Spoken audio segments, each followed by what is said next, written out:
This podcast is brought to you by SeatGeek. Our friends over at SeatGeek are giving us a promo code of TBA Wrestling. That is TBA Wrestling for $20 off your first purchase. Enjoy the show.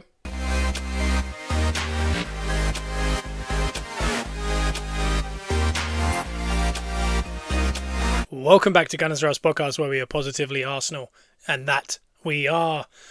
And it's Wednesday, typical Gunners Rust day, and we've got bits to talk about. I'd say now the season's got going, I feel like there's constantly something to talk about.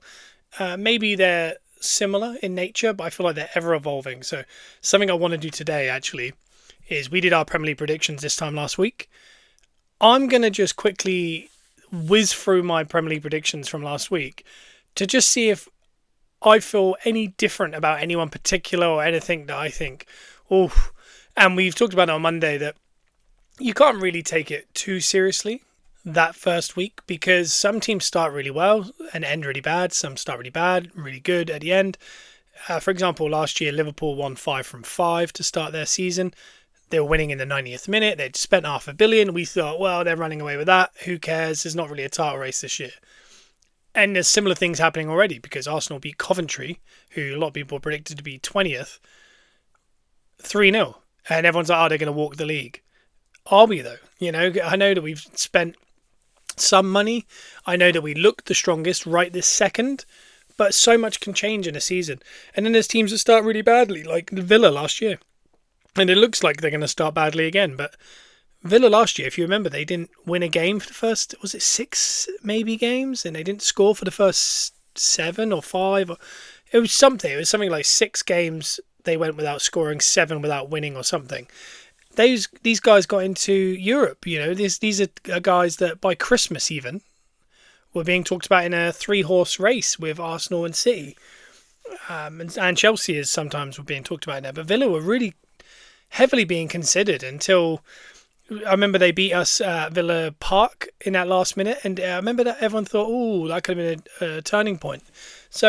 So much can change. It's such a mad season. You look even at the Championship, which is a particularly awkward league, but West Ham lost their first, drew and then lost. They've got 1 point from 6. And everyone's going, oh, I thought they were going to smash the Championship. Well, there's teams that are bottom at Christmas that go to the Premier League. You know, this has happened with teams like Luton, Blackpool. There's been teams that just kind of have a run and all of a sudden they go from somewhere to everything. So it's a long season, but it will be just funny just to quickly glance at it and be like, no, actually I have changed my opinion there. I'm not going to change my actual writing for the end of the season, but I think as of a week, I think it's a good talking point. Other things, there's a little Goldstein and Agbonglahor conversation about Villa and the lack of spending that is just infuriating because I think what they need, because some people seem to understand it, some people don't. There's obviously negatives and positives with financial fair play, and you know, some believe it's the rich get richer. Some people think it's actually a fair playing field. You got to run your club better, and there's all these different kind of thoughts. But that one particularly was very frustrating because it reminds me of, and this people hate this. Well, if you're an Arsenal fan, you're listening to this because you're an Arsenal fan. The constant contradiction that we've dealt with as Arsenal fans. You can't do this, then you do it. The newest one was this week, was people talking about how much they loved the Newcastle manager running up and down the touchline, how animated he was, screaming at the fourth official, you know, on the pitch half the time. You know, that's what we want in the league. But, I mean, we've just sat and listened to 5 years of, I wish Arteta would just leave the league because I can't stand him standing outside the technical area. When every manager does it. But it's that kind of, I can't understand how you're not seeing this, and this is what's happening with this financial fair play. And I think Goldstein, unfortunately, I'm talking about TalkSport, but explaining to Agbonglahor, it did come up on my feed, and I think it's just something we should talk about here: financial fair play and all these kind of stats and understanding and what it means. And I think some people do get caught up in it, so we'll do a little bit on that, and we'll just kind of preview the Premier League weekend coming up, kind of the games that are coming, what we kind of think is going to happen, what some teams are going to need. What's been nice is there was Friday matches, Saturday matches, Sunday matches, Monday matches. There was Tuesday Carabao Cup. There's Wednesday Carabao Cup. Thursday, unfortunately, not much going on. But then Friday, back to Premier League. Saturday, Premier League. Sunday, Premier League. Monday, Arsenal and the Premier League. So we're getting a lot of football. We've waited for proper football. And we're getting it. So, but believe it or not, that was just the intro. This was so if you like our podcast, please give it a 5-star review here on iTunes, Spotify, Amazon Music, anywhere you're listening to this. If there's a way of rating it, please give us 5 stars.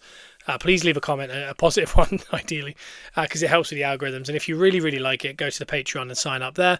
You can sign up for free and you get little snippets, but you can also sign up and get a paid membership where you get into a raffle to win an Arsenal graded card every single month, plus loads of extra audios a week. So if you're someone like me who, does a bit of driving and you kind of want a bit of Arsenal content in your ears 5, 6, 7 days a week, this is a good place to be. And for a small fee like £5-6 a month, I'm hoping it is worth it for you guys. So please check that out, and we'll get on with the show, because I'll start with my predictions. So I'm going to grab them from my desk. Where are we? See if anything jumps out at me, basically, off the rip. Well, immediately the first thing I've seen here is in the big box is what flop team I picked was Man United.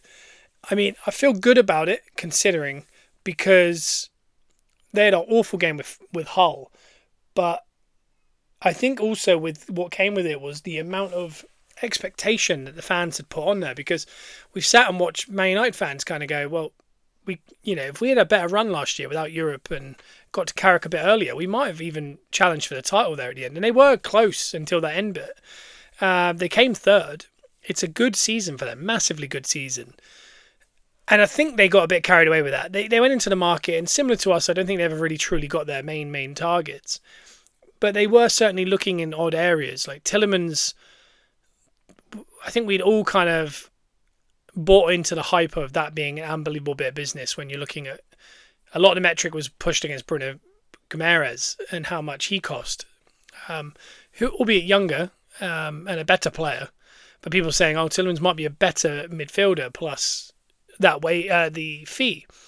By the way, Tielemans on a lot more money than Bruno Guimaraes, so this is the not understanding part of football, that people just see a fee and go, oh yeah. And also the eye test didn't look great, did it? Santos in their midfield as well. Mainu not getting a start again. They've replaced him with a bench player from Chelsea's 10th placed finishing team last year. So some of this stuff I think was kind of, we were caught up in a hype of, yeah, they're going to be really good this year. And I really do like their front three, front four. And this seems to be a common factor, I think, across the league is, I kind of like the look of the front 3 or 4 for a lot of teams, but I don't like the rest of the team, or I don't think the defence is very good, or the goalie or something. And Man United have a bit of that. They've got the same back four they've had for 4 years. The goalie's okay, I'd say, but they've not really addressed it. I think if they had gone and got a Bruno Guimaraes, or if they had gone and forced their way into the Lewis Skelly situation, because it seemed like at one point we were willing, which is ridiculous. For me anyway. They've gone and got Belieber now, so that's good. Belieber, Mainu and Fernandes is a good midfield, but they're going to play Tielemans. They're going to play Santos. So you do wonder about some of the fringe players. But they didn't look up for the fight. Their fitness didn't look right. Do I think they'll win this weekend against, I believe it's Ipswich, off the top of my head? I do. But it's just been interesting watching Man United fans so high expectation get dropped and almost go back into, default settings of, yeah, we're probably going to be in a relegation battle. And I don't think it's that stark, if you know what I mean. This happens to Tottenham fans. And the Tottenham one's a bit more understandable because they only just missed relegation last year. The year before they came 17th as well. That's a pattern, that's not a good pattern. So I can understand their fans being like, I think we're going to end up in a relegation battle. But Man United haven't really been in a relegation battle. I know they ended 16th, I think, 2 years ago, but they came third last year.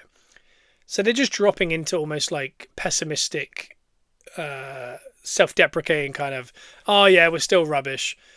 But you were also so high a couple weeks ago before the season, and it's just been interesting to watch that. And does that play into the flop part? Because it's helpful when your fans are doing that, because they're not going after the manager and saying, no, it's unacceptable with Manchester United, all that kind of content. We need a better manager. We need to win the league this year. They're kind of going, yeah, it's probably about where we are, which is good for Carrick for keeping a job. It's also good for the rest of the league for them not winning a league or overly challenging. But it just seems there's some kind of disparity in there that I think could end in tears, I'd say. And I don't know whether it's the manager going or the fan base completely turning on it, or they actually do fight through and find their feet. I feel for the guy that's not cutting his hair, because he was starting to add pre-season games and all sorts just to get it cut, and then he lost this one. And he's probably looking at this because they've got the easiest start of anyone in the traditional Big Six. So that's the one that jumped out at a minute. The breakout player, Solis, I feel good. Again, this is one game. So this is the irony and the funniness of checking these kind of things. First sack Palace manager, very well could be. Flop player gone Anderson, Golden Glove Raya, Golden Boot Haaland. The Haaland one's going to be interesting because I think the only person, and this is not to discredit Igor Thiago, who also didn't score this weekend. I think Isaac is the only one that you think, oh yeah, he could probably beat Haaland at this point. And I don't think either. Haaland missed a sitter. Isaac was just not in the game, and that is a game that, if you're going to get up for any game, that was the one, and he wasn't. And things will change. They'll figure out the system. The system they're playing, if you remember, Arsenal played a similar system for a period, and our centre forwards were just not getting the ball, and it took a while to figure it out. He will figure it out. But as for like Golden Boot starting up, João Pedro, Havertz, Saka, Palmer, Rodgers, because I think what was interesting with Chelsea and Arsenal, a lot of people think that might be the top two, is the front trio that you kind of think of. So for us, you think of Havertz, Saka and Odegaard, all got on the score sheet. And at Chelsea, you think of Palmer and Rodgers behind Pedro. They all got on the score sheet. Both scored 3 goals. Any of those players could take the Golden Boot if Haaland's not completely at it. And the way City were playing at times is, I don't think he's going to get the opportunities he's been getting. So I don't think it's going to be a 30 goal season. I think whoever wins it could be around the 18-20 mark. So it's going to be interesting. Haaland missed out this week straight away. Igor Thiago, Isaac, the usual suspects. So that's been interesting. Championship winner, I mentioned already, West Ham. I think it's a long season. I still think they will be fine. As for going down, I've got Ipswich and Hull in that bottom 3. After that week, it's certainly not going to be, done and dusted. I had Ipswich and Coventry fighting for that last one to go down, and Coventry just staying up. I think it's unfair to gauge where Coventry are until we see them in their next game, which I think is at home to Hull. So that'd be a real good kind of visual. The only one I don't like is I have Hull rock bottom. The fight they showed at that stadium. If you match physicality, if you can't match on the tactical side, the modern game, Arsenal proved it last year, the way we won a lot of games when we couldn't get into them, is you'll win a lot of games. And so I think they've got almost too much physicality in fight that I can't see him actually going down Hull. That's the one. I'm basing this completely off of one game. But, I mean, if they play like that in every home game, they're going to win 50% of them. If you win 50% of your home games, you win 9 games. That is 27 points off the top of my head. All you've got to pick up is a couple other draws, a couple away wins against maybe the teams around you, maybe an out of form Palace, a game like that. And that's them safe. So I really think they got an opportunity. Ipswich, I don't think actually were as good as that merited the win, but they got it. But again, getting the win is huge. Coventry, I think, if you actually look at the squad, they've gone physicality first. They've built their team around being big, imposing, and I don't think we've seen it quite yet. I think we'll see it next week, and we'll kind of get more of a gauge in the next few weeks. The one that I would stick with is I've got Palace 19th. I really, truly believe it's doomsday for Palace. I think they're a well-run club, but I think sometimes they get a little bit too caught up in profits. Mateta looks like he's trying to force a move. Sarr, he's gone back to training, but he's still trying to force a move. And how many days have we got left to transfer window? We've got 5 more days. Munoz, there's been no talk about, but he's certainly a player that everyone would like a piece of. Wharton is another one. The Wharton one's interesting because I think everyone was looking for that type of midfielder, and there was no real conversations. United wanted him. Arsenal, I'm sure, would like him. Liverpool could do with him. There's been no conversations, which is interesting. Maybe they know something we don't, maybe about injuries or physicality or something in there. But either way, if they lose 2 of those 4 assets, that's going to be hard going. I think even keeping them could be tough. I know Mateta, I think they've rejected a bid from Villa, which is really interesting because I know they're losing Watkins, but they have Tammy Abraham. They got a 17-year-old. You'd think maybe those 2, you could give that 17-year-old a real year. But I think they were both injured this week, not available, so I understand them going for someone. Mateta screams Villa to me. I think it'd be a good signing. Other than that, Fulham is 16th. A lot of people have them going down. I actually think they look quite good against Chelsea. I don't think they were bad at all. No one else really jumps out that I'm looking at it, Spurs and Man United 5th and 6th. It's such a long season. It's so hard to gauge. But looking at it, I think Spurs didn't have all their kind of new assets playing. I think today they got Savio now. Bought yesterday. Marmoush is currently having medical as this writing. I think now they're looking at Gakpo as well, who weirdly Man City are in for. Bizarre window from Man City. But yeah, and then Liverpool 4th. I wasn't impressed with Liverpool, but I do think that I feel really good about my top 4. Liverpool 4th, City 3rd, Chelsea 2nd, Arsenal 1st. I must admit, and this is kind of moving into the only thing I haven't talked about the weekend was Chelsea. Chelsea worried me a little bit. And it wasn't just that they won. They won away at the Cottage, and I'd say 80% of people have Fulham going down. So come the end of the season, that might be a game that we all win at. And they actually made it hard work by going 3-2, winning it 3-2 and not 3-0. But that front 4, or front 3, let's just say, is electric. João Pedro, not an out-and-out goal scorer, but he's a very good player. Very good player. Palmer and Rodgers looked very ready for the season. Once they get, because Caicedo wasn't playing, if they get Caicedo, if Enzo stays, if you can get Enzo and Caicedo behind them, and then you get Hato was playing fullback, I believe, and you get these guys on the wings there, they're going to be a real problem. I think their centre-backs are also a problem equally for them. And their goalie is a massive issue. I know Jamie Redknapp talked about it. Jamie Carragher. Where's Jamie Redknapp? Is he about anymore? Is he still doing any matches?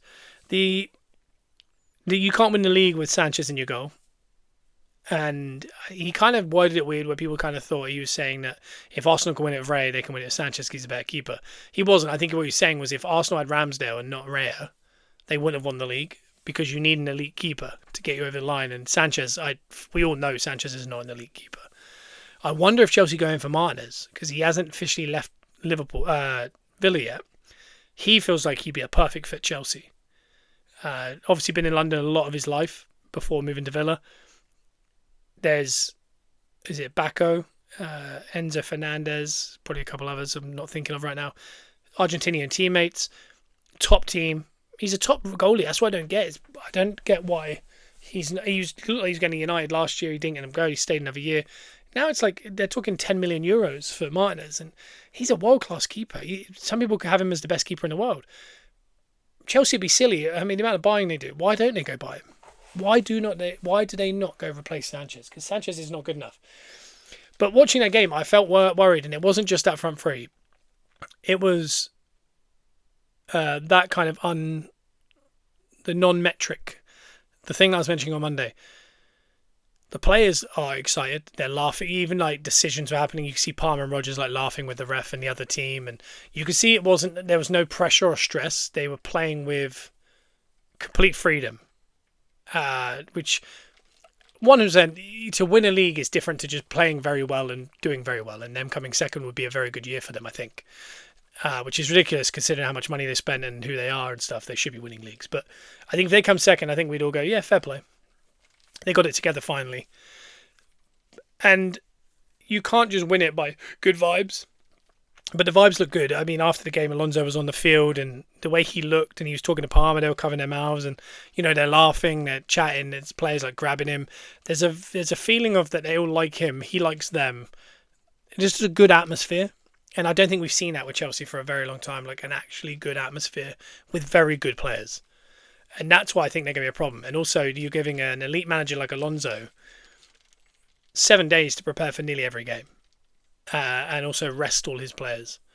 And this is a big old squad that are going to be fully rested. And again, they might fall out of form or, you need that routine. And sometimes you need to play every 3 days to keep that routine going. But I just think they're going to have enough to at least... They're definitely making top 4. I think it's top 2. But I must admit, I came away from that game going... I think I'd been lulled in by the neutrals saying, Arsenal are going to walk it, and forgetting that with 2 weeks to go of the Premier League last year, we really thought we were going to mess that up that season. We lost to City 5 games out. We were all holding our heads. It's not done by Rice, obviously, but everyone else was like... Eza had a towel on his head. We'd accepted, like, oh my God, we've thrown it away again. Not that we were in a massive lead last year, but we just thought we'd thrown it away. We ended up just getting over the line, but really barely. And all of a sudden, we're all going, yeah, we're going to comfortably win. And then that's based on Pep Guardiola leaving Rodri, Bernardo. So Man City can't challenge the way they have been because you just can't maintain the quality of the best manager ever, one of the best ever Premier League midfielders, and maybe one of the other best midfielders ever in the Premier League. You can't lose all that and replace them with Buwadi and Elliot Anderson and Enzo Fernandez if they do, and Gakpo. You can't do all that and just accept it. Expect them to get the exact same output as they did last year. I think there has to be a drop-off. So I think naturally you remove them and everyone goes, yeah, Arsenal are going to walk it because I think we've got better, City have got weaker, and there's no one else that's good enough to challenge us. But there's no reason why Chelsea can't. They've got the squad, they've got the manager, they've got the 7 days rest. So I think I lulled myself into this belief of, oh, maybe we are going to walk a league and we can actually enjoy it. To, oh no, Chelsea are a problem. And in 2 weeks at the Emirates, that game is going to be massive because massive to see where we're at, but also see where Chelsea are at, especially with their defence. But also a metric of the past. When you look at the past, we played Liverpool, who we thought were going to walk the league last year. 3 games in, I believe, we lost. And we kind of went, yeah, we're still not ready to win a league. They're going to comfortably win this. So we could win this game 1-0 from a set piece like they did at home to us and go, we might in our heads be like, yeah, we're going to walk this league. We're happy with that. And Chelsea might go, yeah, we're not quite ready, but if we can get second and get back into Europe, maybe win a domestic cup, we see this as a winner. Give it Christmas, we might have had a little fall off and they might just be no pressure, good vibes like you're seeing the other day, just cruising to high scoring 5-4s and 4-3s and 3-2s and 5-2s and 3-1s against everyone and just scoring abundance of goals. So if you're a fantasy football, I think you've got to have Chelsea forwards in. But you could be doing that. And then all of a sudden you look down for a minute, you blink, and then you look up and it's Christmas and you're going, Chelsea are 3 points clear. And they're in flow. And it could become a problem, So we don't know. And so the game, if we lose it, it's not curtains. If they lose it, it's not curtains. But I think it'd be really good to see it because I think a lot of people are starting to go, yeah, they might be the 2 teams this year. I think it's hard to ever write off City as well. I think City in moments were really good, but in moments really bad. And I think I saw Cundy again. I'm so sorry to bring up TalkSport again. He was talking about the Chelsea game. And this is the thing that I watched it as a neutral going, oh, this is going to be a long season. Chelsea are a problem. And I know a couple of Chelsea fans. And then I saw Cundy and they all had the exact same thing was, we were good in moments, but my word, it's a hard watch because of how bad we are defensively and how bad our defenders are. And I didn't see that. I don't know if maybe because I was watching on my phone, I had no sound, and I don't know, maybe I'm just falling for something, but they were all kind of had the same exact feeling, which was, this is odd and it's worrying how bad our defence is, and we're going to get turned over by a couple of teams. But I think their attack is so fluid and they're so smart that I think they will win a lot of games 5-4 and 4-3. They might also lose a couple 4-3 because their defence is leaky. But I didn't see it that way. I saw it as just a panic and like, oh no, they're a problem. And Chelsea fans saw it as, yeah, no, exactly where I thought we were, which is we're very good attacking but awful defensively. And I agree, you cannot win a league like that. To win the league takes a lot of effort. You've got to be very all-round and you've got to be like a bit of an ultimate team. You can't win a league on like a little bit of hope, Oh yeah, our attackers are really good. Haaland's going to score 50 goals, but I know the rest of the team's trash. But we'll win the league. You won't win the league. He'll just score 50 goals. You do need an all-round team. And I know teams like Leicester and that have done it based on just a vibe. But you can't compete. Chelsea and Leicester are very different teams. One of the most expensively assembled Chelsea teams ever versus that Leicester team. But it's proof. You can just kind of win them. But they were unbelievably defensive. And they were in the mode. I can see Chelsea players throwing their toys out the pram mid-season. I can see them conceding 5 and all looking at each other going, well, what's going on? We can only score so many and doing all that stuff. So that's the difference between them and like Leicester.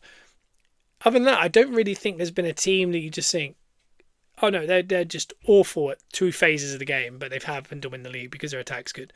And some people might say us last year we were good at set pieces and defensively good, but attacking awful. We weren't that bad.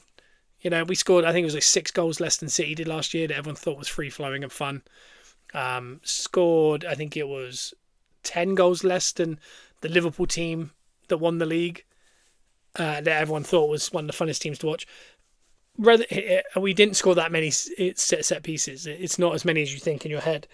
So I think sometimes you get morphed into these different thoughts, but ultimately I think you need to be very well-rounded. I think City are well-rounded.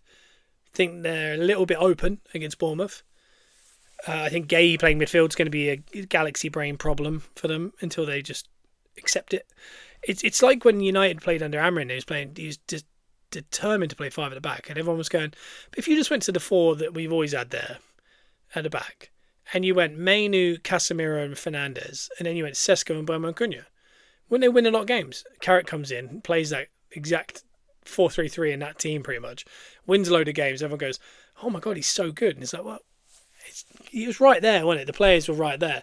And until I think Maresca gets out of his own way and goes, oh yeah, maybe play Gay as a centre-back or not at all, and play some midfielders. Maybe it's because he feels like he needs to get 2 more midfielders in Buadi and Enzo before he trusts maybe someone who, I think they just sold Nico Gonzalez to Newcastle.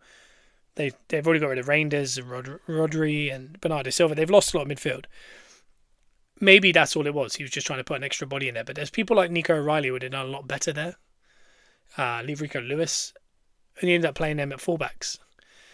So it's just always a bit odd, personally. But maybe he'll be galaxy brain for enough to drop enough points that at the end of the season where it'll be too much to overcome. But I'd say out of City and Chelsea, I wasn't overly worried about Liverpool. I know that they only just scraped a win, but they were clearly good. But they're a strange side, and they need to get Barcola over the line or something. They just looked a bit, especially they're losing Gakpo. Gakpo's their kind of, dare I say, their best forward. On maybe in stat form as well, but I feel like when you look at their front three of past, and you think of Firmino, Mane, and Salah, and you think of Salah and Darwin, and Diaz, Rio now. But then you think of Gakpo. I think he's the kind of next in line, and Munoz looked quite interesting when he came off the bench, but he's one that you'd think, he needs a bit of time. He's their solace. He's their kind of pick, that kind of mid-priced in the modern football. Rio's right there as well. I don't mind that as the right-hand side. I think that's similar to what we're doing over on the left at ours. If we had Solis and, let's say, Dalman played left, I think we'd be right with running that. But the right is so high-end, but their left is Gakpo, and just Gakpo. And if they're getting rid of Gakpo and they replace it with Barcola, it's Barcola or who? Chiesa? It's someone like that. And you think, I don't know, they do have to play in Europe, and they do have to fight on all fronts, and their midfield is non-existent. They've unloaded all their midfielders, and you just think, yeah, they might look good for a period, but eventually we all have to succumb to injuries and overplayed and international runs and awkward games or awkward fixtures or a weird European night right before a big game that just kind of throw your season off, and I think they will be thrown. So I feel good about the 4. I feel like they are the best 4, and I feel like I like the order. But I'm very worried about Chelsea. I'm just going to say that now on the podcast, just so everyone can kind of agree. I'm going to put that back on my desk with the transfers above it.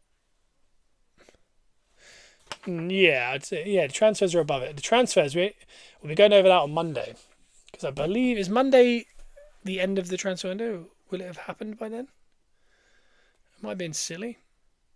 Next Monday is the 3rd. It is the last day. So next Wednesday will be us going through the transfer window and rating the transfer window, as well as me going through the list I made in, I think it was June, of who I thought was going to happen, I thought was going to leave, the prices, and we'll go through all of that, and we'll also review the actual window and what we thought of our signings and sales and net spend and all that. And talking of net spend, I mentioned it earlier, Goldstein and Agbonhor, he had all these, the net spend up, and he was talking about the last year, and they're in, I can't remember what it was, like 15 million net positive, and over the last 3 years it's something like 55 million or something. And he's saying, but why are we the team that have to sell when we're doing that? And it's the fact he couldn't get his head around The reason you have to do that is because of the way your club is being ran, and the club at Villa is not being ran well.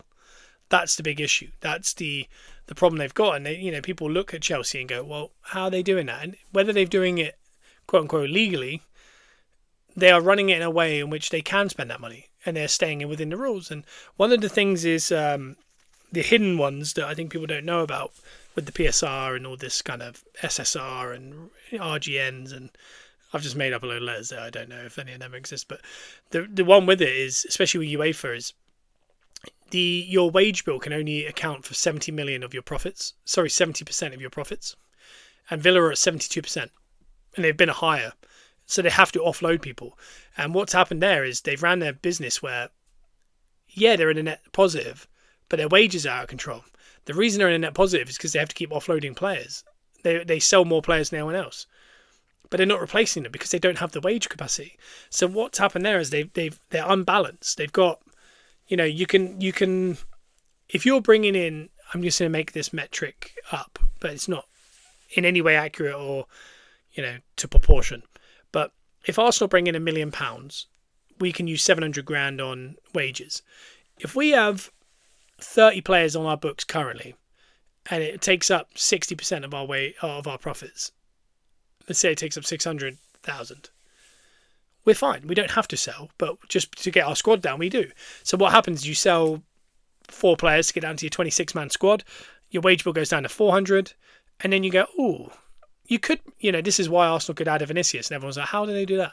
It's like, because the money out is fine. That's not a problem. It's the wage part that's the real issue. And they go, well, we've offloaded that, so we've got a massive amount of room for four or five more players at good wages, or one at ridiculous wages. And that'll take us just before the brink, but we'll be fine. 3 years down the run, that could be a problem, because all of a sudden certain players leave, certain players come in at a bit different wages. You start touching that bit. You can't get rid of that top level player because he's happy with his wages. So then you have to kind of go, we need to bring some youth through on much lower wages to kind of balance the books. And Villa are doing that now with Maggio. They're going to look like they're going to try that this year, but they're not overly doing it. When you look at their players, they're all coming in from other teams. When they brought in Buendia or Coutinho on that loan, or Watkins, they're moving from teams like Brentford's and Norwich's and certain teams where they're probably on 80k a week, and they're going, here's Champions League money. Boom, there's whatever. Then they drop out of the Champions League, then they come back in. And when you have that 3 year rolling, all of a sudden you're getting a bit kind of, there's no consistency. That's why consistency in football is huge. That's why for Arsenal, coming second 3 years running and then winning the league, but in that time also picking up a couple of trophies that win you money and getting to finals in the Champions League to make you a lot of money, plus your women's team filling your stadium every other week when you're not playing, so you double the amount of income from that. Your stadium's paid off, so there's no money going into debt on the stadium. We have one of the biggest, with Fashion FC, we have one of the biggest merch franchises in football outside of Madrid and Man United and Barcelona. We do very well, and therefore our profits are quite high. So therefore that 70% is actually higher, much higher than Villa's. So we can have better players on better wages.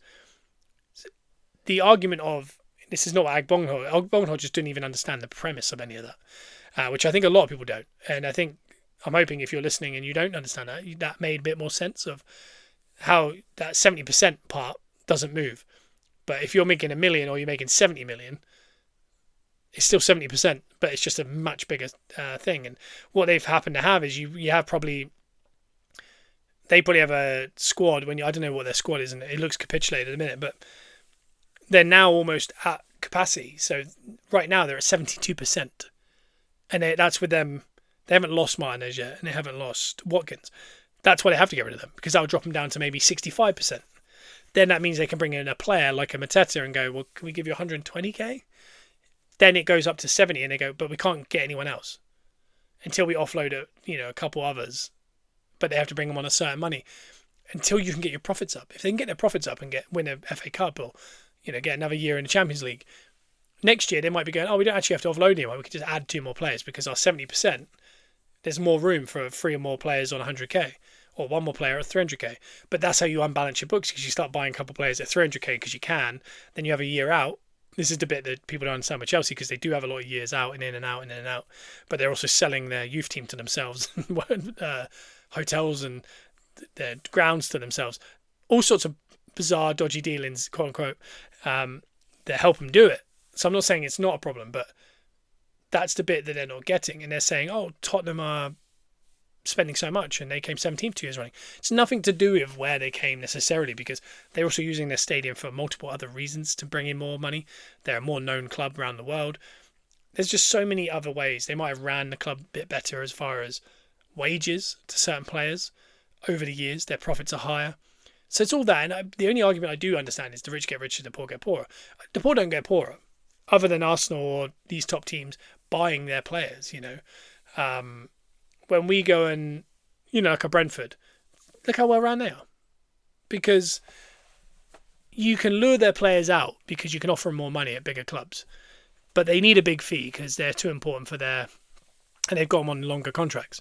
So you have to go give them a load of money, which means their profits go up, which means they can afford to get better players. But they don't. They've got such a good scouting system. They go get a guy on 60k, and they have they're probably like 40% of their margin. And they always find a new talent that they sell, and then it makes even more space for them to go. So they can kind of creep up with the quality of players, and they could bring in a Sangare or someone like that, and people go, ooh, that feels a bit off colour, like a little bit not what we expect from them, because he's in the Liga Team of the Year last year.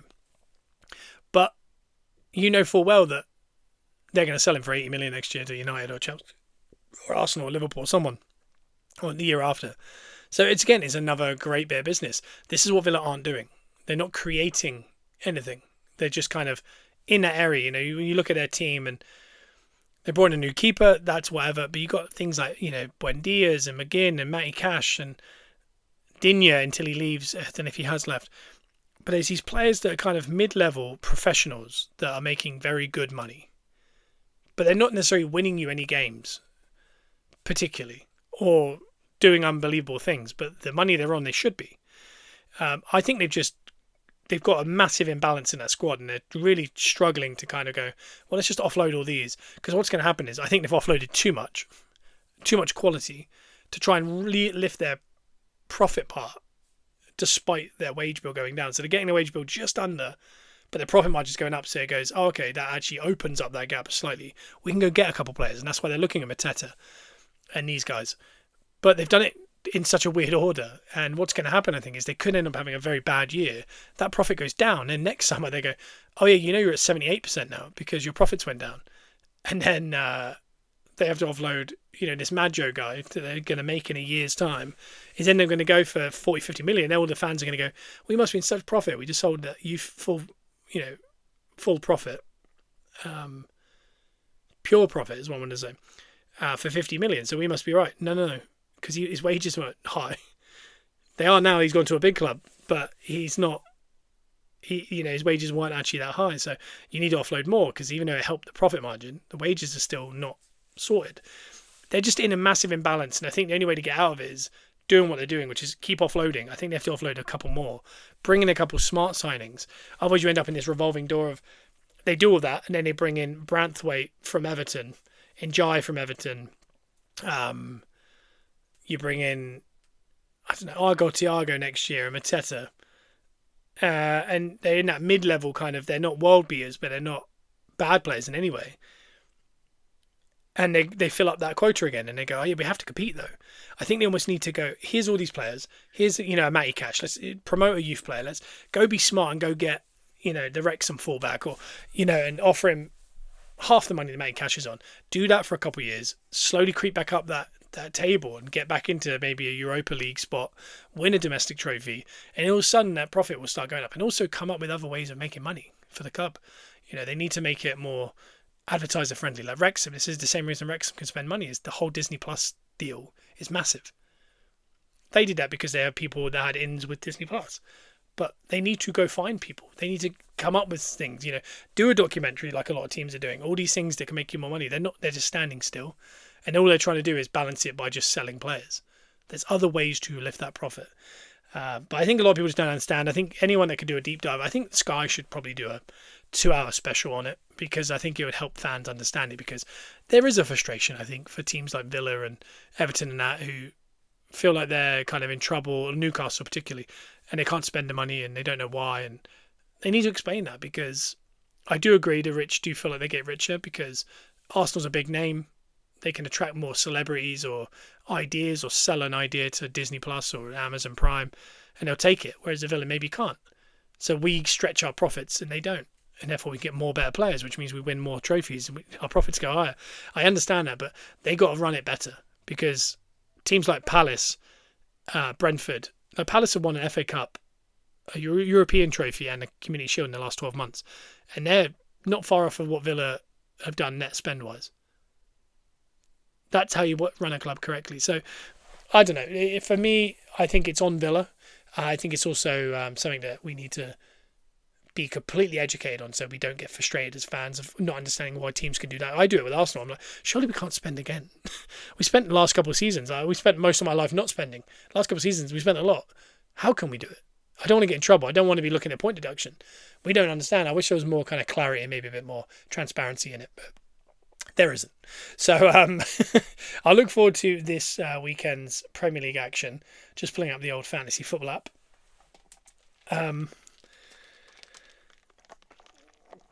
We've got that week. That's all done. Only one red card over the week. I think that's always interesting because usually at the start of the season, they pick something, don't they? And usually Arsenal get the brunt of it, but someone gets the brunt of it at least. That ruins their season a tiny bit, and then they kind of give up on it. But I don't think anything's particularly started. I think they were quite lenient. I think, for example, I didn't talk about it, but Lewis Skelly had a tackle in, was it the Community Shield or the FA or the Coventry game? He didn't mean to do it. He kind of I think it might be the Community Shield. He definitely didn't mean it. But he kind of went over on the guy's ankle quite high, and you kind of look at it, oh my God, that's a problem. And they didn't, and I'm glad because it's clearly an accident. There was no malice in it. Whereas I think we got caught up in oh no, but if the endangered opponent, even if it's accidental, he has to go. And I'm glad they've kind of done that. And even this week, I think they've said they've stuck with the ref more and not made him go to I don't think, did anyone go to the screen this weekend? That'd be an interesting stat. I don't know. Can't think of any. Maybe I didn't see the end of the City game. The Guardiola goal, maybe, but I think that was a goal line tech. Not goal line. Semi-automated, and he got told in his ear. I don't think he went to a screen. Either way, this week coming up, we've got a Friday night game. It is Palace at home to City. Unfortunately, that game would be I think Friday night at Selhurst Park is awkward. I just don't think Palace are in a good spot. Benefit is it's not the end of the transfer window, so we could be looking at Mateta, Sarr, Munoz, Wharton, Henderson, the full gambit of players, and that could be a problem for City. I think it could be a big atmosphere under the lights, and they could do a job on them. If that happened in a week's time after this, it's a much easier game. I don't know who have Palace the week after, which will be after the transfer window is shut, but it's Fulham away for them. Fulham might have a nice one there because they might have been missing a lot of players. But I think that could be a problem for City. I think I'm wishful thinking. I think realistically that's just a City win there. I do think. And they've been quite good at Selhurst Park as well the last few years. 12:30 we've got a game on TNT Sport, Liverpool, Nottingham Forest. Be good to see Liverpool at Anfield, not kind of caught up in an atmosphere of Keegan, St James's Park, Isaac situation. Just a kind of regular flat game, just there's a game, go win it, that kind of feeling. But that's the game that is there. Liverpool Forest, I think Forest lost their first game. I don't know where I sit with Forest yet. Time will tell. They're looking at a couple of good players as well, so it'll be interesting to see. I think Liam Delap might be there. Don't know if he'll be there to play, but he's on his way there, it looks like. But I do think Liverpool, this could be the one where everyone goes, oh, maybe Liverpool are really good. 3 o'clock is a Bournemouth, Everton, Coventry, Hull. And then 5:30 is Tottenham versus Newcastle. Newcastle having a horrible start. But that would be a good game. I think Newcastle are better than we thought. Tottenham might actually have all their assets available for this game. And then on to Sunday, we've got Chelsea, Brighton, which will be good. Both teams look impressive in the first week. The other 2 o'clockers are Leeds, Brentford, and Sunderland, Fulham. All kind of good games. Leeds and Brentford both think they're going to be good this year. Sunderland, Fulham coming off losses could be interesting. And then Man United at home to Ipswich is the 4:30 game obviously the big game, and we'll do a deep dive on the Patreon at the end of the week. So feel free to join the Patreon if you want to get a deep dive into a preview against Aston Villa. But we have Aston Villa. That Aston Villa team has been so decimated. It really does feel that way. I know that Martinez is still there, but they'll be playing with Bisot in goal, Mako Bisot, or Zion Suzuki, the Japanese international, but I think it'll be Bisot. Their defence could be Wan-Bissaka. He's there. Matty Cash. We've got Tyrone Mings, Lindelof, Pau Torres might be in there, depending on how they do it. This week they actually played Barkley and McGinn together, but Kamara, Buendia and McGinn I would have thought is that midfield. Up front will be Garnacho,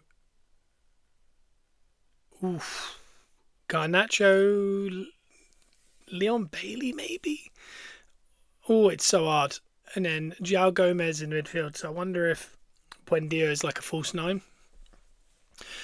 It's not a great team on paper. We really should be able to beat them, but it's so hard to know exactly what's going to happen. I said also that we'll do a deep dive at the end of the week. We won't. It'll be next Monday's episode. Will be the preview for this game, which is hilarious to how far away that is, and that game still wouldn't have happened because Gunners Rust will be up on Monday on iTunes, Spotify, anywhere else you get your podcast. So we'll do a preview on there. On the Patreon now, I will go through some other bits. So if you want to join that Patreon, jump on there. There'll be a couple more audios before the end of the week. But yeah, so it's a good set of games coming up. I would have said the week after, I think, is their Friday night game. That's what I'm interested in. There is Friday, but no Monday the week after, and that's the game where we have Chelsea at home, 4:30. Going to be a big one. Ipswich at home to Liverpool on the Friday night as well. So exciting to have the Premier League back. That is the biggest kind of takeaway I found, is just excited to have football back. The first couple of weeks are always a bit odd because you don't know where everyone stands. You don't know what's good, what's bad.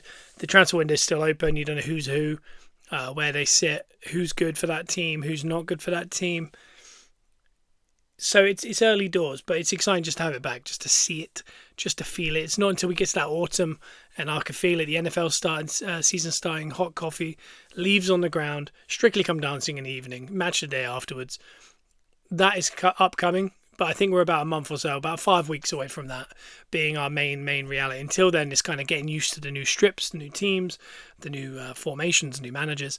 And it's exciting nonetheless. So we'll be back on Monday for the preview to Arsenal versus Villa that night. But Patreon will be doing a lot more about this weekend's football. So jump on that if you can. Also, the end of transfer window is on a Monday, so there's going to be a lot going on by the time that we start that. So Monday's going to be a mad episode. So make sure you're subscribed over on YouTube, TBA Wrestling, for their audio if you need it. And check us out on all other social medias. But we'll be back then. I've had a massive break in the middle of this podcast to put the baby to get down for a nap. So I have no clue where I'm at time-wise. So this could have been a 40-minute episode. It could be an hour and a half. I really don't know where I'm at. So I'll see you on Monday. Bye-bye.